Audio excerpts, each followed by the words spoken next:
जय श्रीराम मित्रांनो. तर आपले जे मुंडे साहेब आहे, मुंडे साहेब म्हटलं तर कोणते, मुंडे साहेब तर भरपूर आहे आणि भरपूर मुंडे साहेबांना आपल्या महाराष्ट्रासाठी किंवा देशासाठी चांगलं योगदान दिलं. पण आता सध्याच्या परिस्थितीत आपले नावात जास्त चालणारे म्हटलं तर आपले तुकारामजी मुंडे साहेब, IAS तुकारामजी मुंडे साहेब. मुंडे साहेबाचं काम पाहून असा विचार येत आहे की जे आमदाराला नाही जमलं, खासदाराला नाही जमलं, मंत्र्याला नाही जमलं आणि मुख्यमंत्र्याला पण नाही जमलं, तेवाली गोष्ट आपले मुंडे साहेब म्हणजे तुकारामजी मुंडे साहेब करून राहिले. तर मी काय म्हणतो, आता सध्याच्या याच्यामध्ये पंढरपूरची वारी चालू आहे आणि पंढरपूरची काही दिवसानं विठ्ठल रुक्माईची पूजा राहते. तो मान राहते आपला मुख्यमंत्री साहेबासाठी. तर तुकारामजी मुंडे साहेबाचं काम मुख्यमंत्री साहेबापेक्षा काही कमी नाही. तर यावेळेचा पूजेचा मान जर आपण जर समजा जर मुख्यमंत्र्याला न देता जर मुंडे साहेबांना दिला तर दोन काम होऊन जाईल याच्यामध्ये. पांडुरंगासारखा तुकारामजी मुंडे साहेब प्रत्येक गोष्टीमध्ये जाऊन लहान लहान गोष्टी चांगल्या करून राहिले. ज्या ज्या गोष्टीत भेसळ होत होती, खूप ठिकाणच्या मंदिरामध्ये पण प्रसाद जात आहे, त्या प्रसादावर सुद्धा भेसळ होत होती.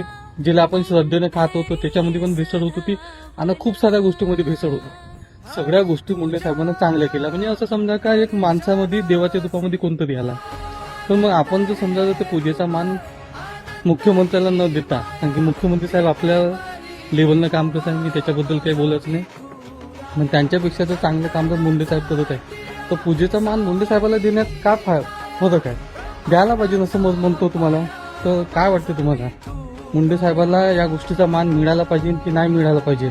आणि मुंडे साहेबाला जर यावेळी जर समजा मान जर दिला तर पुढच्या वर्षी म्हणजे ह्या वर्षभरामध्ये प्रत्येक साहेब, प्रत्येक जे पदावर बसून आहे, प्रत्येकाला असं वाटतं की आपण पण चांगलं काम केलं पाहिजे आणि जेणेकरून प्रत्येक जण आपापलं काम इमानदारीने करणार आहे. कारण की मुंडे साहेब ज्या पोस्टवर आहे आता सध्याच्या याच्यात, ते काही पहिलीच पोस्ट नाही. त्याच्या अगोदर मुंडे साहेब खूप पोस्टवर गेले आहे ना, प्रत्येक ठिकाणी चांगलं काम केलं. पण मुंडे साहेबाच्या अगोदर जे कोणते अधिकारी होते ते का नाही करू शकले? त्याचाही एक विचार करण्यासारखी गोष्ट आहे.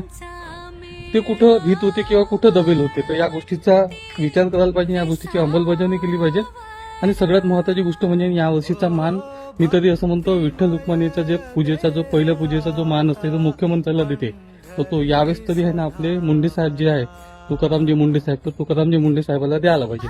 तुम्हाला काय वाटतं यावर नक्की कमेंट करा. आणि जर बरोबर जर असेल तर हा व्हिडिओला एवढं शेअर करा का मुंडे साहेबापासून आपल्या मुख्यमंत्र्यापर्यंत गेला पाहिजे आणि मुख्यमंत्री साहेबांनी या गोष्टीचा विचार करून मुंडे साहेबाला बोलवलं पाहिजे आणि त्यांच्या हाताने पूजा झाली पाहिजे. चला भेटूया आणखी काहीतरी नवीन गोष्ट घेऊ. धन्यवाद.